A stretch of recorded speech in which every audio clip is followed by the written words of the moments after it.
નમસ્તે, good morning વિદ્યાર્થી મિત્રો, કેમ છો? મજામાં? Myself Paresh Tank, standard 12થના ચેપ્ટર નંબર 4માં વિડીયો લેક્ચરમાં આપ સૌનું હાર્દિક સ્વાગત છે. બાકી મોજમાં ને? તો વાંધો નહીં, મોજમાં જ રહેવાનું હો, મૂંઝાવાનું નહીં. હાલો, હવે આપણે આજે સૂત્ર તારવવાનું છે. સરસ મજાનું એક આપણે બોહર મેગ્નેટોન અને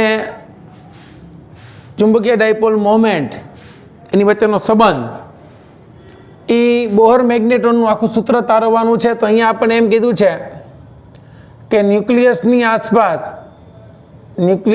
આસપાસ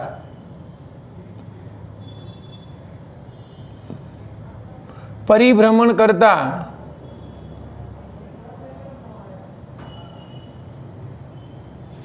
ઇલેક્ટ્રોન માટે એની ચુંબકીય ડાયપોલ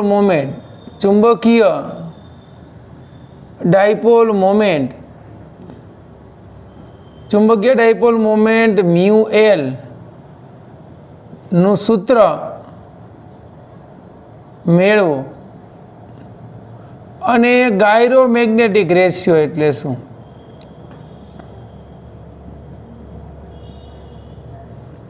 ગાયરોમેગ્નેટિક રેશિયો સમજાવો. બરાબર, આ ટાઈપનો ક્વેશ્ચન તમને પૂછી શકે. નોર્મલી હું ક્વેશ્ચન ઓછા લખતો હોઉં છું. બરાબર, ચાલો જો. ન્યુક્લિયસની આસપાસ પરિભ્રમણ કરતા ઇલેક્ટ્રોન, આ ન્યુક્લિયસ છે જેનો પરમાણુ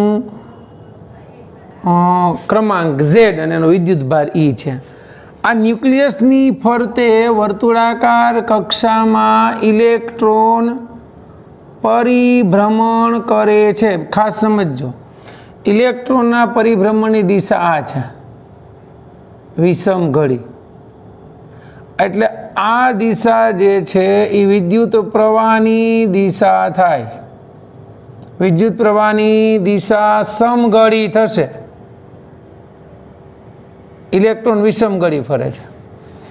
આ ઇલેક્ટ્રોન જે ભ્રમણ કરે છે, આ એની કક્ષીય ત્રિજ્યા થઈ R. આ તમારો ઇલેક્ટ્રોન છે, એની આસપાસ વર્તુળાકાર કક્ષામાં ભ્રમણ કરે છે. હવે ઇલેક્ટ્રોન જે ન્યુક્લિયસની આસપાસ પરિભ્રમણ કરે છે, એમાં એની બે પ્રકારની ડાયપોલ મોમેન્ટ હોય. આપણે કક્ષીય ડાયપોલ મોમેન્ટ તારવવાની છે. આ એની કુલ ડાયપોલ મોમેન્ટ એટલે અક્ષીય અને કક્ષીય. જેમ પૃથ્વી પોતાની ધરી ઉપર ભ્રમણ કરે છે અને સૂર્યની આસપાસ ફરે છે, જેની કક્ષામાં ફરે ને એનું કક્ષીય ભ્રમણ કહેવાય. અને પોતાની ધરી ઉપર ફરે છે, બરાબર છે, એનું પોતાની ધરી ઉપર એટલે કે ધરી ભ્રમણ કહેવાય. બરાબર, એક પરિક્રમણ ને પરિભ્રમણ બંનેમાં ફેર. પરિક્રમણ એટલે કોઈની ફરતે ફરવું, પરિભ્રમણ એટલે પોતે ફરે. બરાબર, તો પૃથ્વી પોતાની ધરી ઉપર ફરે એને પરિભ્રમણ કહેવાય. પૃથ્વી સૂર્યની આસપાસ ફરે એને પરિક્રમણ કહેવાય. એમ ઇલેક્ટ્રોનની બે પ્રકારની સ્પિન છે, ક્લોકવાઇઝ, એન્ટી ક્લોકવાઇઝ. અને બીજું ન્યુક્લિયસની આસપાસ ફરે છે, એટલે પોતે ફરે, ન્યુક્લિયસની આસપાસ ફરે. તો એ ન્યુક્લિયસની આસપાસ ફરે છે એની કક્ષીય મોમેન્ટ થઈ, અને પોતાની ધરી ઉપર ફરી એની અક્ષીય મોમેન્ટ થઈ. ઓકે, ચાલો. તો અહીંયા આપણને ખબર છે કે કક્ષીય ડાયપોલ મોમેન્ટ મ્યુ એલ બરાબર I × A થાય. તો કે આ, તો હવે વિદ્યુત પ્રવાહ I આપણે મેળવવાનો, કઈ રીતે મેળવશું? તો કે Q = IT. તો I = Q/T. Q એટલે ઇલેક્ટ્રોનનો વીજભાર, T એટલે આવર્તકાળ જેટલો સમય. આ આપણને મળી ગયું. તથા A મેળવવાનો છે, તો A બરાબર ક્ષેત્રફળ એના વર્તુળાકાર માર્ગનું πr². તથા ઇલેક્ટ્રોન V જેટલા વેગથી પરિભ્રમણ કરે, પરિઘ જેટલું અંતર કાપે, આવર્તકાળ જેટલો સમય જોઈ. તો આના ઉપરથી T = 2πr/v મળ્યું. તો હજી તમે જુઓ તો પ્રવાહનું સૂત્ર આપણને એવું મળી ગયું, I = EV એના છેદમાં 2πr. અહીંયા આપણે બાળકો ટીની કિંમત મૂકી દીધી. જો તો હવે તમને I અને A બંનેની કિંમત મળી ગઈ. તો હવે તમે ડાયપોલ મોમેન્ટનું સૂત્ર એની લ્યો. તો dipole moment μL is equal to I into A. બંનેની કિંમત અહીંયા મૂકો તો શું થશે જુઓ. અહીંયા I ની કિંમત મૂકું તો μL is equal to I એટલે EV ના છેદમાં 2πr ઇન્ટુ આડછેદનું ક્ષેત્રફળ πr², પાઈ કેન્સલ, r કેન્સલ, એટલે μL ઇઝ ઇક્વલ ટુ મળી ગયું EVR/2.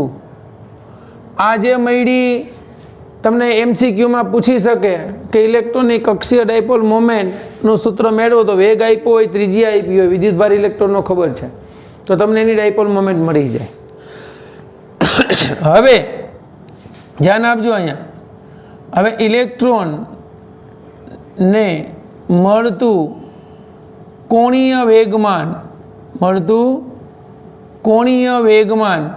ધ્યાન આપજો બાળકો.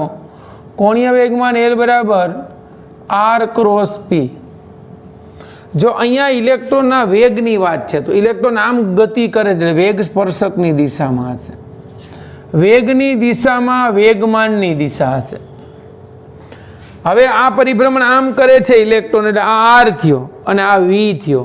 તો તમે r×v, v ની દિશામાં p, r×p કરો, પરસ્પર લંબ છે એટલે L નું મૂલ્ય ગણો તો rp sin π/2 થશે. sin π/2 ની કિંમત 1 થાય, L બરાબર rp થયું અને p બરાબર mv થયું. એટલે કોણીય વેગમાન તમને મળ્યું L is equal two r me into v. હવે બાળકો આપણને કોણીય વેગમાનનું સૂત્ર એટલું મળી ગયું. તો હવે આ L is equal two rme into v છે અને અહીંયા ડાયપોલ મોમેન્ટ આપણી પાસે μL is equal two 1/2 E આ v ઇન્ટુ r છે. આ સમીકરણને આપણે me વડે ગુણીએ અને me વડે ભાગીએ તો મિત્રો MERV is equal two L મળી ગયું. અહીંયા તમે કેપિટલ L લખો હોય તો લખી શકો, કોણીય વેગમાન એ સદિશ રાશિ છે તો μL is equal two 1/2 EM. MERV ની જગ્યાએ આપણે લખશું કોણીય વેગમાન L એના છેદમાં ME. એટલે તમને આવું મળ્યું μL ના છેદમાં L is equal two E ના છેદમાં 2me. આ બાળકો કોણીય વેગમાં હવે ચુંબકીય ડાયપોલ મોમેન્ટનું સૂત્ર થયું. અને આ જે મળ્યું E/2me આને કહેવાય ગાયરોમેગ્નેટિક રેશિયો.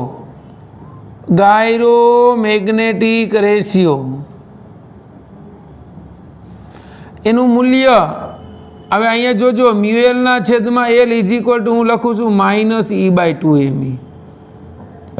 આ માઇનસ નિશાની એટલે કે μL અને કોણીય વેગમાન L ની દિશા પરસ્પર વિરુદ્ધ છે. કઈ રીતે આપણે જોઈએ, જો ડાયપોલ મોમેન્ટ છે એ ચુંબકીય ક્ષેત્રની દિશામાં હોય તો પ્રવાહ સમઘડી થઈ ગયો. ઇલેક્ટ્રોનની ગતિ આમ છે, પ્રવાહ સમઘડી એટલે સમઘડી દિશામાં આંગળીઓ રાખો એટલે અંગૂઠો ચુંબકીય ક્ષેત્રની દિશા દર્શાવે. તો ચુંબકીય ક્ષેત્રની દિશા નીચે છે માટે આની ડાયપોલ મોમેન્ટ જે છે એની દિશા નીચે આવશે. કોણીય વેગમાન r આમ છે, v આમ છે, r×v કરો, કોણીય વેગમાનની દિશા ક્યાં છે? ઉપર. એટલે કે μL ની દિશા અંદરની તરફ અને કોની દિશા? કોણીય વેગમાન L ની દિશા બહારની તરફ છે. મતલબ બે પરસ્પર વિરુદ્ધ દિશામાં છે માટે ઋણ નિશાની આવી. તો વિદ્યાર્થી મિત્રો અહીંયા μL ના છેદમાં L બરાબર E/2m મળ્યું, એને ગાયરોમેગ્નેટિક રેશિયો કહેવાય. એનું મૂલ્ય પણ તમને મળી શકે, એ આપણે જોઈએ કેટલું મળે. ચાલો જો અહીંયા આપણને μL એના છેદમાં L is equal two E/2me મળ્યું. અહીંયા કિંમત મૂકો, ઇલેક્ટ્રોનનો વીજભાર 1.6 × 10⁻19 2 × 9.1 × 10⁻33 1 બાળકો તમારું સાદું રૂપ આપો એ મૂલ્ય જોવાનું છે ઇઝ ઇક્વલ ટુ આ ગાયરોમેગ્નેટિક રેશિયાનું મૂલ્ય તમને મળશે 8.8 ઇન્ટુ 10⁻10 આનો એકમ તમે જો ડાયપોલ મોમેન્ટનો એકમ અને આ કોણીય વેગમાનનો એકમ એટલે અહીંયા E/2m નો એકમ આના ઉપરથી ખબર પડી જાય વિદ્યુત ભારનો એકમ કુલમ છે અને આનો એકમ કિલોગ્રામ છે એટલે આ ગાયરોમેગ્નેટિક રેશિયાનું મૂલ્ય થયું આમ તો E/2me ક્લિયર થયું બાળકો એ આપણને મળ્યું 8.8 ગુણ્યા 10⁻10⁻10 કુલમ પ્રતિ કિલોગ્રામ ઘણી વખત ગાયરોમેગ્નેટિક રેશિયાનું પારિમાણિક સૂત્ર પૂછે તો તમને આવડી જવું જોઈએ ઓકે હવે નેક્સ્ટ આપણે અહીંથી આગળ વધીએ તો એક બોહરનો અધિતર્ક આવે જો બોહર મેગ્નેટોન બોહરના અધિતર્ક એટલે પૂર્વધારણા વ્યાખ્યા બરાબર કહી શકાય અધિતર્ક જે છે ને બે છે પહેલો અધિતર્ક એવો છે કે ઇલેક્ટ્રોન ન્યુક્લિયસની ફરતે માત્ર એવી જ કક્ષાઓમાં પરિભ્રમણ કરી શકે કે જ્યાંનું કોણીય વેગમાન h/2πના મૂલ્યના પૂર્ણ ગુણાંકમાં જ હોય એટલે આપણે જેમ વિદ્યુત ભારનું ક્વોન્ટમીકરણ ભણ્યા હતા એમ અહીંયા કોણીય વેગમાનનું ક્વોન્ટમીકરણ થયું આવું આપણને અધિતર્ક નેક્સ્ટ આપણે 12થની અંદર 4th સેમેસ્ટરની મતલબ તમારા સેકન્ડ પાર્ટમાં આવે છે પરમાણુ અને ન્યુક્લિયસ એની અંદર આપણે ભણશું એક ચેપ્ટરમાં ઓકે કોણીય વેગમાનનું ક્વોન્ટમીકરણ તો Ln બરાબર 1 2 3 4 થઈ ગયું એટલે આ કોણીય વેગમાન L બરાબર nh/2π થયું ચાલો ધ્યાન આપજો આપણે બોહર મેગ્નેટોન કોને કહેવાય તો μL ના છેદમાં L આપણને જે મળ્યું એ કેટલું મળ્યું હતું તો કે E/2m ની અંદર બોહર મેગ્નેટોન એટલે શું તો કે μL is equal two E/2m E into કોણીય વેગમાન L અહીંયા μL મિનિમમ થવા માટે આ ક્વોન્ટમ નંબર n બરાબર 1 લેવાનો ત્યારે આનું મૂલ્ય મિનિમમ થાય તો μL minimum is equal two E/2me into n બરાબર 1 લેતા h/2π જ્યાં h જે છે એ પ્લાન્કનો અચળાંક છે એને ઉર્જાનું ક્વોન્ટમીકરણ આપ્યું હતું જે આપણે વિકિરણના દ્વૈત સ્વભાવમાં જોશું પ્લાન્કના અચળાંકની કિંમત છે 6.625 ઘણી વખત 26 પણ લે છે 10⁻34 જૂલ ઇન્ટુ સેકન્ડ આ અચળાંક છે જેમ ગ્રેવિટેશનલ કોન્સ્ટન્ટ g છે હવે આ UL મિનિમમ ચાલો આની કિંમત તમારે મેળવવાની છે બધી કિંમત મૂકી દો અહીંયા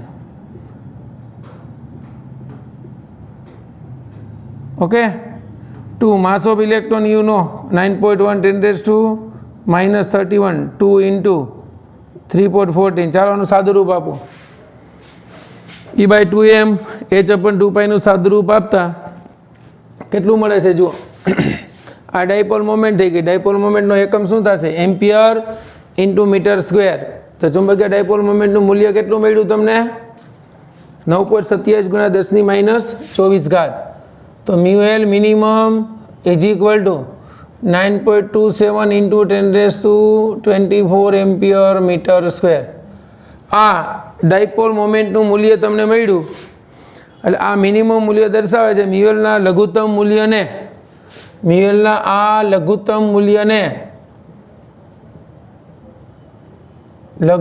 મૂલ્યને બોહર મેગ્નેટોન કહે છે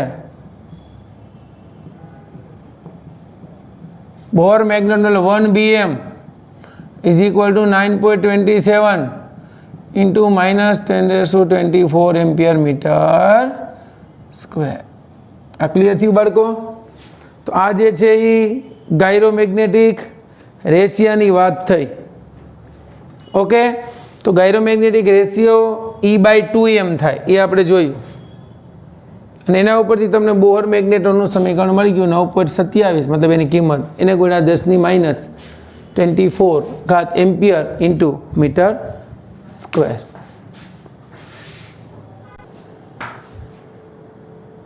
ઓકે બાળકો, તો અહીંયા આપણે આ થિયરી જોઈ. હવે આપણે આના સંદર્ભમાં દાખલા અને આગળના જે ટોપિક ભણ્યા છીએ એને રિલેટેડ દાખલા ગણીએ.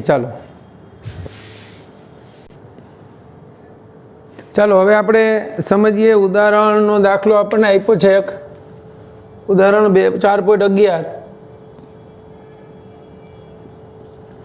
એમાં એમ કીધું છે કે 5 પાસે વીટેલા 100 આટાવાળું n બરાબર 100 100 આટાવાળું અને 10 સેન્ટીમીટર ત્રિજ્યાવાળું r બરાબર 10 સેન્ટીમીટર ત્રિજ્યા એટલે 0.1 મીટરની ત્રિજ્યાવાળું એક ગૂંચળું 3.2 એમ્પિયરનો પ્રવાહ ધરાવે છે. 3.2 એમ્પિયર એટલો પ્રવાહ ગૂંચળામાંથી પસાર થાય છે. તો આ ગૂંચળાના કેન્દ્રમાં કેટલું ચુંબકીય ક્ષેત્ર હશે? ચાલો પહેલું, અહીં ગૂંચળાના કેન્દ્રમાં ચુંબકીય ક્ષેત્ર આપણને મળી જાય. ગૂંચળાના કેન્દ્રમાં ચુંબકીય ક્ષેત્રનું સૂત્ર B = μ0 ni/2r. પૂરું. ચુંબકીય ક્ષેત્ર B બરાબર 4π10⁻⁷. આટાની સંખ્યા 100. પ્રવાહ આપણને આપ્યો 3.2/2 × r.1 એટલે 2π. તો B = 2 × 3.14 × 3.2 આના બરાબર 10⁻⁻, અને ઉપર જાય એટલે પ્લસ એટલે 3 એટલે 10⁻⁴ ટેસ્લા. એટલે આનું સાદુરૂપ આપો 6.28 × 3.2 કરો એટલે નિયર અબાઉટ તમને ચુંબકીય ક્ષેત્ર કેટલું મળશે? π × 3.2. આનો ગુણાકાર કરો એટલે 10 થાય લગભગ. એટલે 20 × 10⁻⁴ ટેસ્લા એટલે 2 × 10⁻³ ટેસ્લા. ચાલો, ચુંબકીય ક્ષેત્ર બાળકો આપણને મળી ગયું. પછી શું કીધું? ગૂંચળાની ચુંબકીય ક્ષેત્ર મળ્યું. હવે કીધું ગૂંચળાની ચુંબકીય ડાયપોલ મોમેન્ટ, તો એ મળી જાય. બીજું, ગૂંચળાની ચુંબકીય ડાયપોલ મોમેન્ટ કેમ મળશે? તો કે ગૂંચળાની ચુંબકીય ડાયપોલ મોમેન્ટ એને આપણે કહેશું m બરાબર આટાની સંખ્યા n પસાર થતો પ્રવાહ × a. આટાની સંખ્યા આપી છે, ત્રિજ્યા આપી છે, મળી જાય ને. m = n i a એટલે πr². પૂરું. ડાયપોલ મોમેન્ટ મેળવી લો. ચાલો, n શું આપ્યું છે? i 3.2 એને ગુણ્યા ત્રિજ્યા એટલે 0.1². ડાયપોલ મોમેન્ટ m = 3.2 × આ 10⁻² × 10⁻⁻² એટલે ડાયપોલ મોમેન્ટ m બરાબર કેટલી મળી? 3.2 એમ્પિયર મીટર સ્ક્વેર. ચાલો, અહીંયા πr² બાળકો આપણે શું ભૂલી ગયા? ઓકે, પાઈની કિંમત ભૂલી ગયા બેટા. એટલે પાઈ 3.14 આવશે ને, એને ગુણ્યા પાઈ થશે. તો આપણને ખબર 3.2 અને પાઈનો ગુણાકાર કેટલો થશે? લગભગ 10. એટલે આ થશે 10 એમ્પિયર મીટર સ્ક્વેર. ચાલો, જમણા હાથના સ્ક્રૂના નિયમ મુજબથી આની ચુંબકીય ક્ષેત્રની ડાયપોલ મોમેન્ટની દિશા આપણને મળી શકે. ચાલો, સી. હવે શું કીધું છે ધ્યાન આપજો. તેના વ્યાસ સાથે એક રેખા સમસ્થિતિ અક્ષ ઉપર મૂકેલ એવી રીતે ભ્રમણ કરે છે. શિરોલંબ ગૂંચળું રાખ્યું છે. તો 2 ટેસ્લા જેટલા નિયમિત સમસ્થિતિ ચુંબકીય ક્ષેત્રમાં એવી રીતે રહેલું છે કે ગૂંચળાની અક્ષ આ ક્ષેત્રની દિશામાં હોય. તો ચુંબકીય ક્ષેત્રની અસર હેઠળ આ ગૂંચળું 90 ડિગ્રી જેટલું ભ્રમણ કરે છે. બરાબર. હવે સીની અંદર ચુંબકીય ક્ષેત્ર B બરાબર 2 ટેસ્લા આપ્યું છે. પછી ગૂંચળાનું કોણાવર્તન θ બરાબર 90 ડિગ્રી આપ્યું. ગૂંચળું ચુંબકીય ક્ષેત્રને લંબ છે આમ, એટલે એનો ક્ષેત્રફળ સદિશ ચુંબકીય ક્ષેત્રની દિશામાં થયો. તો આપણને શું કીધું છે? ગૂંચળાનું પ્રારંભિક અને અંતિમ સ્થિતિઓના પર લાગતું ટોર્ક. તો અહીં શરૂઆતમાં ગૂંચળું સમસ્થિતિ ચુંબકીય ક્ષેત્રને લંબ છે એટલે શરૂઆતમાં θ1 બરાબર 0 થશે.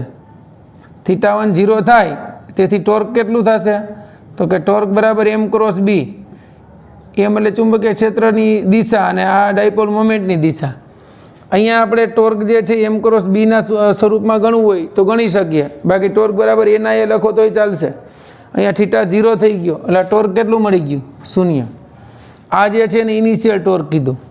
તો ઇનિશિયલ ટોર્ક જે છે એ આપણને 0 ન્યૂટન ઇન્ટુ મીટર મળ્યું બાળકો, બરાબર.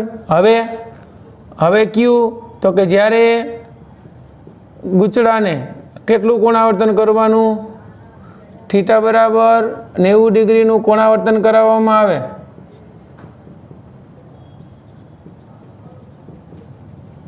ત્યારે મળતું ટોર્ક એટલે એ અંતિમ ટોર્ક થઈ ગયું.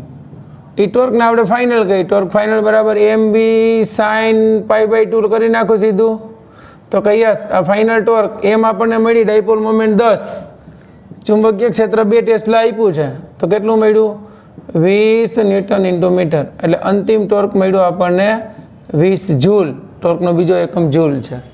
ચાલો બાળકો, તો એ આપણને ટોર્ક મળી ગયું. હવે આપણને શું કીધું છે, ગૂંચળું 90 ડિગ્રીના કોણ પાસે પહોંચે ત્યારે એની કેટલી કોણીય ઝડપ પ્રાપ્ત કરી હશે.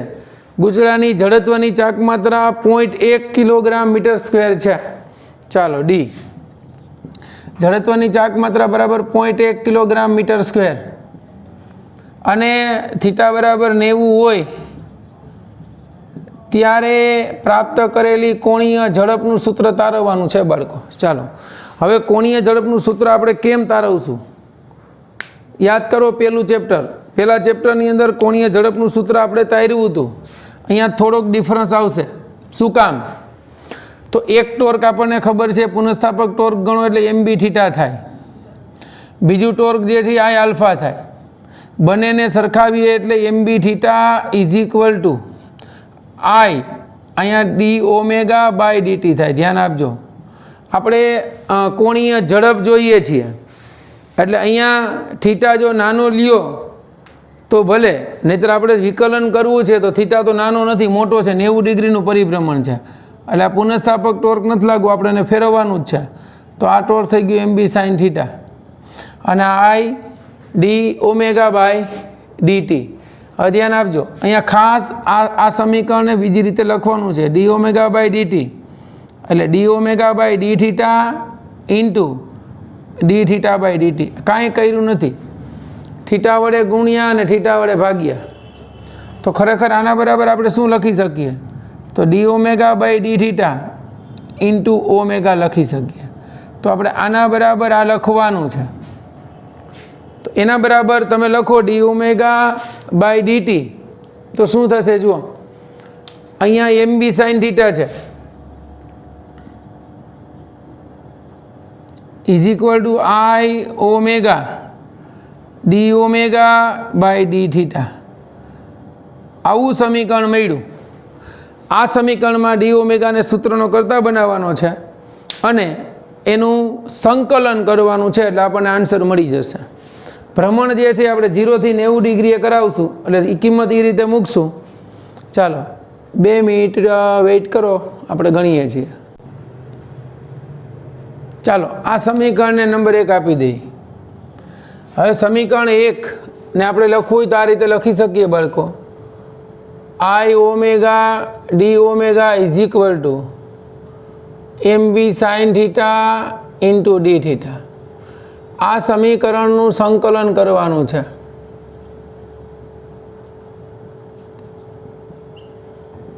ચાલો આનું સમીકરણનું સંકલન કરો. Omega d omega is equal to mb ના છેદમાં I integration of sine theta into d theta. આનું સંકલન તમને મળી ગયું omega square by 2 is equal to mb ના છેદમાં I. સંકલન થશે 0 થી પાઈ બાય 2. સાઇન થીટાનું સંકલન થાય માઇનસ કોસ થીટા 0 થી પાઈ બાય 2 એટલે omega square by 2 is equal to minus mb ના છેદમાં I. અહીંયા આવ્યું cos pi by 2 minus cos 0. Cos pi by 2 ની કિંમત 0 થાય ને કોસ 0 ની કિંમત 1 થાય. એટલે બાળકો તમને ઓમેગા સ્ક્વેર બાય 2 મળ્યું mb by 2 minus minus plus cos 0 ની કિંમત 1. એટલે આના ઉપરથી તમને omega square is equal to mb by I mb by I એટલે કેટલું મળી ગયું તો કે 2mb બાય I. આના પરથી omega is equal to under root of 2mb by I. બધી કિંમત મૂકી દો. આપણી પાસે m કેટલી મળી હતી 10 એમ્પિયર મીટર સ્ક્વેર. ચુંબકીય ક્ષેત્ર b કેટલું હતું 2 ટેસ્લા અને આ આપણને આપી છે 0.1 કિલોગ્રામ મીટર સ્ક્વેર. કિંમત મૂકી દો 2 ઇન્ટુ એમ કેટલી 10, બી કેટલું 2 એના છેદમાં 0.1 એટલે કોણીય ઝડપ ઇઝ ઇક્વલ ટુ 4 ઇન્ટુ 100 એટલે આ કેટલું થશે 20 રેડિયન પ્રતિ સેકન્ડ. તો બાળકો જ્યારે ગૂંચળું 90 ડિગ્રીનું કોણાવર્તન કરીને પહોંચે છે ત્યારે એની કોણીય ઝડપનું મૂલ્ય કેટલું થાય છે 20 રેડિયન પ્રતિ સેકન્ડ. આ એની ફાઇનલ ઝડપ થઈ. ઓકે, ચાલો લખી લો એટલું. ચાલો બાળકો, હવે આવે છે સ્વાધ્યાયનો દાખલો. આપણે 4.9 સુધી ગણ્યા હતા. 10મો જે છે ગેલોનોમીટર થિયરી છે. એક્ઝામ્પલ 4.11 એમાં એમ કહ્યું છે કે એક ઓરડામાં 6.5 ગોસ જેટલું ચુંબકીય ક્ષેત્ર છે. 6.5 gauss, 1 gauss is equal to 10⁻⁻4 tesla. એ સંબંધ યાદ રાખવાનો. એટલે ચુંબકીય ક્ષેત્રને ટેસ્લામાં ફેરવવું પડશે. 6.5 ઇન્ટુ 10⁻⁻4 ટેસ્લા મળી ગયું. એક ઓરડામાં એટલું ચુંબકીય ક્ષેત્ર છે. આ ક્ષેત્રમાં લંબરૂપે એક ઇલેક્ટ્રોન ને 4.8 ઇન્ટુ 10⁶ મીટર પ્રતિ સેકન્ડની ઝડપથી છોડ્યો છે. લંબ રૂપે છોડ્યો એટલે થીટા ઇઝ ઇક્વલ ટુ 90 છે. ચુંબકીય ક્ષેત્રની અંદર વિદ્યુતભાર ગતિ કરે ત્યારે એનો ગતિપથ હંમેશા વર્તુળાકાર હશે. એટલે આપણને પૂછ્યું છે તો ઇલેક્ટ્રોનનો માર્ગ વર્તુળાકાર કેમ હશે? તો કે શું કામે? તો કે અહીં ઇલેક્ટ્રોન પર લાગતું ચુંબકીય બળ કેટલું હશે? ચુંબકીય બળ F is equal two E into V cross B મુજબ V પરપેન્ડિક્યુલર B છે, કારણ કે લંબરૂપે દાખલ થયું એટલે ચુંબકીય ક્ષેત્ર અને વેગ વચ્ચેનો ખૂણો કેવો છે 90. તો આ બળનું મૂલ્ય ગણો તો આ F ઇઝ ઇક્વલ ટુ તમને મળી ગયું EVB બરાબર છે. તો આ V અને B પરસ્પર લંબ હોવાથી અહીં ઇલેક્ટ્રોનનો ગતિપથ વર્તુળાકાર જ હશે. ઇલેક્ટ્રોનનો ગતિપથ વર્તુળાકાર હશે. કેમ? કારણ કે ઇલેક્ટ્રોનની ઝડપ અચળ રહે છે. ઝડપ અચળ રહે છે, માત્ર દિશા બદલાય છે. બરાબર, એટલે એનો ગતિપથ વર્તુળાકાર રહેશે. હવે અહીંયા F બરાબર QEB બન્યું તો અહીં ઇલેક્ટ્રોનને જરૂરી બળ ઇઝ ઇક્વલ ટુ ક્યુ હશે તો કે એનું કેન્દ્રગામી બળ. તો આપણને એમ કીધું છે કે આવું હોય તો એના ગતિપથની ત્રિજ્યા ફાઇન્ડ આઉટ કરો. તો ઇલેક્ટ્રોનને જરૂરી બળ કેટલું હતું? તો કે EQEB is equal to mv²/r. V cancel કરી નાખો. ગતિપથની ત્રિજ્યા શોધવાની કીધી. mv/e ઇન્ટુ બી. બધી કિંમત આપણી પાસે છે જો.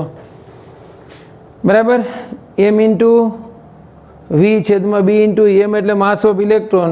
વેગ આપ્યો છે E B બધી ખબર છે કિંમત. R is equal two m 9.1 10⁻31. વેગ આપ્યો છે 4.8 ઇન્ટુ 10⁶ ડિવાઈડ E એટલે 1.6 ગુણ્યા 10⁻19 અને B આપ્યું 6.5 ઇન્ટુ 10⁻4.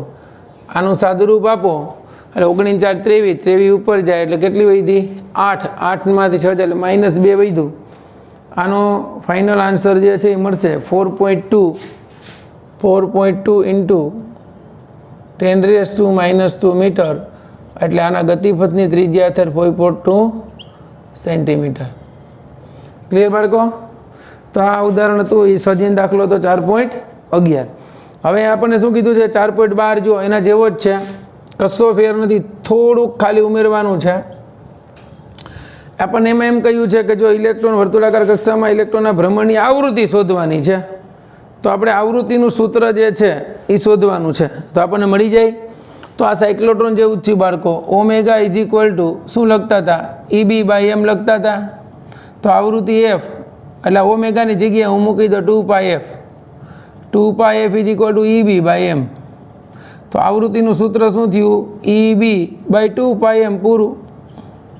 આવૃત્તિ મળી જાય ને. હવે કિંમત બધી મૂકી દો. F = E 1.6 10⁻19 ચુંબકીય ક્ષેત્ર 6.5 10⁻⁴ એના છેદમાં 2 પાય એટલે 3.14 માસ ઓફ ઇલેક્ટ્રોન 9.1 10⁻31. ચાલો આવૃત્તિનું સાદું રૂપ આપો એટલે આની કિંમત આવશે 18.8 ગુણ્યા એટલે આવૃત્તિ F = 18.18 એને ગુણ્યા 10⁻6 હર્ટ્ઝ એટલે આ તમને મળી ગયું 18.18 મેગાહર્ટ્ઝ. ક્લિયર બાળકો? તો આ 4.12 અંદર ઇલેક્ટ્રોનના પરિભ્રમણની આવૃત્તિ તમને મળી ગઈ. હવે સ્વાધ્યાયનો 13મો દાખલો જે છે એ જોઈ લઈએ એટલે વધારાના દાખલા પહેલાંના દાખલા બધા પૂરા થાય. એક દાખલો બાકી છે ગેલ્વેનોમીટર વાળો, આપણે જે તે સમયે જોશું. અહીંયા આપણને કીધું છે કે 1 ટેસ્લા જેટલા નિયમિત સમાન ચુંબકીય ક્ષેત્રમાં 8 સેન્ટીમીટર ત્રિજ્યા અને 30 આટા ધરાવતું એક વર્તુળાકાર લૂપ છે. ચુંબકીય ક્ષેત્ર 1 ટેસ્લા છે. B = 1 tesla. સમસ્થિતિ ચુંબકીય ક્ષેત્રમાં R = 8 સેન્ટીમીટર અને આટાની સંખ્યા N = 30 છે. જેમાંથી ગૂંચળું લટકાવેલું છે, જેમાંથી 6 એમ્પિયરનો વિદ્યુત પ્રવાહ પસાર થાય. જોજો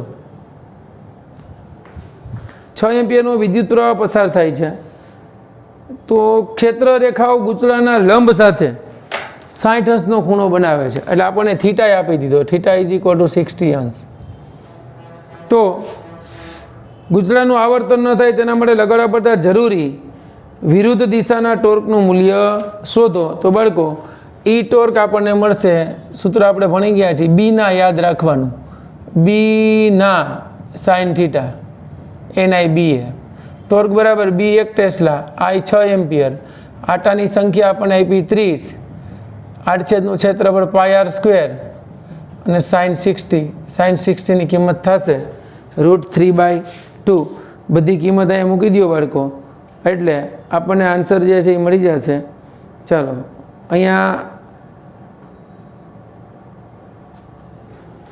શું થશે? ટોર્ક તો 180 એને ગુણ્યા પાય એટલે 3.14 આરનો વર્ગ એટલે આર કેટલી આપી? 8 સેન્ટીમીટર છે એટલે 8 × 10⁻² મીટર એટલે 64 × 10⁻⁴ √3/2. બરાબર. આનું સાદુરૂપ આપો એટલે આનું સાદુરૂપ તમને મળશે 31,325.6 31,325.6 એને ગુણ્યા 10⁻⁴ એટલે ટોર્ક મળ્યું 3.13 ન્યૂટન × મીટર અથવા તો ટોર્કનો એકમ છે જૂલ. ચાલો ગૂંચળાને ફરતું અટકાવવા માટે સમાન મૂલ્યનું પણ વિરુદ્ધ દિશામાં ટોર્ક લગાડવું પડે. એટલે ફરતું અટકાવવા માટે એટલું ટોર્ક લાગ્યું. હવે ગૂંચળાને ફરતું અટકાવવા માટે, પરિભ્રમણ કરતું હોય એને અટકાવવા માટે, ફરતું અટકાવવા માટે જરૂરી ટોર્ક આનું મૂલ્ય થઈ ગયું. જરૂરી ટોર્ક = 3.13 ન્યૂટન × મીટર. વિરુદ્ધ દિશાનું ટોર્ક જોઈ. ઓકે ચાલો નેક્સ્ટ. હવે બાકી હું રહ્યું આમાં બીજું શું કીધું છે? હા, કે ગૂંચળાની જગ્યાએ અનિયમિત આકારનું બીજું કોઈ સમતલ ગૂંચળું રાખવામાં આવે છે કે જેનું ક્ષેત્રફળ એટલું જ હોય તો તમારો જવાબ શું થશે? કે તમારો જવાબ બદલાશે? તો કે નહીં. શું કામે નહીં? તો કે આ જે છે કોઈ પણ આકારના સમતલ ગૂંચળા માટે સાચું છે. કારણ કે આ સમીકરણ કોઈ પણ આકારનું સમતલ ગૂંચળું હોય તો એના માટે ટોર્ક તમારે લખવું હોય તો આનો જવાબ આવશે કાંઈ, આપણો જવાબ આવશે કાંઈ ફેરફાર થશે નહીં. કેમ? તો કે ટોર્કનું સૂત્ર જે છે આપણે લખીએ છીએ NIA × B મુજબ. આ કોઈ પણ પ્રકારના સમતલ ગૂંચળા માટે સાચું છે, કોઈ પણ આકારના. ઓકે બાળકો, તો અહીંયા ચોથા ચેપ્ટરના મોટાભાગની થિયરી અને ઉદાહરણ સ્વાધ્યાયના દાખલા અહીંયા પૂરા થયા છે. હવે આપણો લાસ્ટ ટોપિક બાકી છે ગેલ્વેનોમીટર, જેની ચર્ચા આપણે નેક્સ્ટ લેક્ચરમાં કરીશું. ચાલો બેસ્ટ ઓફ